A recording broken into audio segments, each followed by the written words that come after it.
नमस्कार, आप सभी को छायांशदीप के एक बहुत ही महत्वपूर्ण वीडियो में आपका स्वागत है। कई सारे बच्चों को दिक्कत आ रही है कि सर जनरल नॉलेज का क्या करें। क्यों?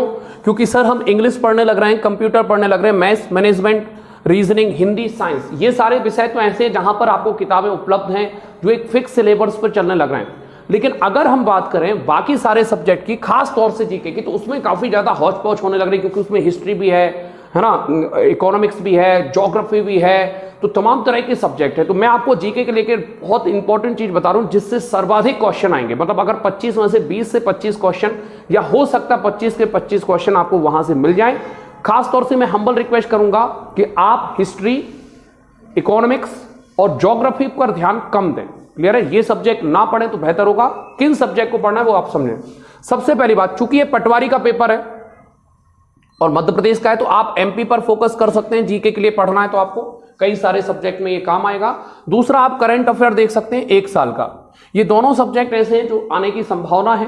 तीसरा जो संभावना जिसको आप हटा रहे हो, ग्रामीण अर्थव्यवस्था और पंचायती राज्य। ग्रामीण अर्थव्यवस्था को थोड़ा सा ज्यादा पढ़ लें आप, और पंचायती राज्य।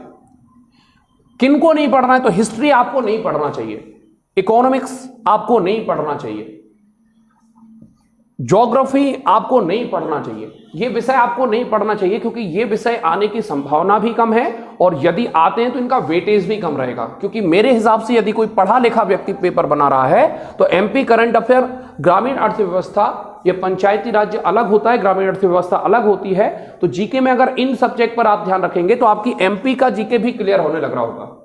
तो उम्मीद है आप सारे समझ गए होंगे, क्योंकि जीके को लेकर बहुत सारी दिक्कतें आ रही थी, इस वजह से मैंने ये अलग से वीडियो बनाया है। इसके अलावा 22 तारीख से हम नया बैच चालू कर रहे हैं, जरूर उसमें ज्वाइन करें। अगर आप चूक गए तो ये शायद मध्य प्रदेश में सबसे लास्ट बैच होगा 22 तारीख से जो चालू हो रहा है, बिल्कुल 0 लेवल से चालू होगा। मैंने लिंक डिस्क्रिप्शन में दे दी जिसमें मैंने आपको डिटेल बताया है कि कौन सा टीचर किस स्तर पर पढ़ाने लग रहा है। क्लियर है? क्या उनकी योग्यता है, किस तरह से।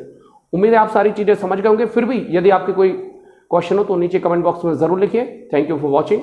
Great day.